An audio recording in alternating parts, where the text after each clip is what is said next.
বিএনপির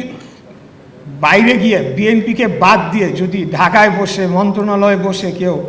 নিজেরা বসে বসে সেখানে প্রতিনিধি নির্ধারণ করে, সেটা বাংলাদেশের জনগণ মেনে নেবে না। বিগত 16-17 বছরে আমাদের বিএনপি করার ফলে দক্ষ সংগঠকদেরকে যেভাবে বাদ দিয়ে দেওয়া হয়েছিল, যেভাবে নিপীড়ন করা হয়েছিল, যেভাবে বঞ্চিত করা হয়েছিল, সেটার ফলশ্রুতিতে আমরা দেখেছি ক্রীড়াঙ্গনে কী ধরনের একটা প্রভাব পড়েছে। আমাদের নেতা দেশনায়ক জনাব তারেক রহমান উনি বলেছেন যে আমরা ক্রীড়াঙ্গনকে দলীয়করণ করব না, দলীয়করণ হতে দেব না, ক্রীড়াঙ্গনকে ক্রীড়াঙ্গনের মতো চলতে দিতে হবে এবং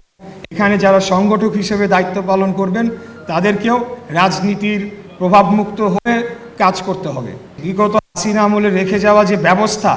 সেটির পরিবর্তন আনতে চাই, তাহলে সবচেয়ে অগ্রণী ভূমিকা বাংলাদেশ জাতীয়তাবাদী দলের সাথে সংশ্লিষ্ট সকল ক্রীড়া সংগঠককেই এই পদক্ষেপ নিতে হবে এবং আমাদেরকে এই ক্রীড়াঙ্গনকে সংস্কার করে আগামী দিনে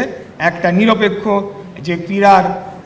ক্ষেত্র তৈরি হয় সেটিকে আমাদেরকে নিশ্চিত করতে হবে। যেই অন্তর্বর্তীকালীন সরকারের দায়িত্ব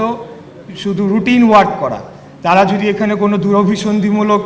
উদ্দেশ্য থেকে থাকে যে তাদের বাছাইকৃত লোকদেরকে তারা বিভিন্ন জায়গায় তারা সেখানে নিয়োগ দান করবে, তাহলে সেটার বিরুদ্ধে কিন্তু জনগণ অবশ্যই প্রতিবাদ করবে, আমরা সকলেই প্রতিবাদ করব।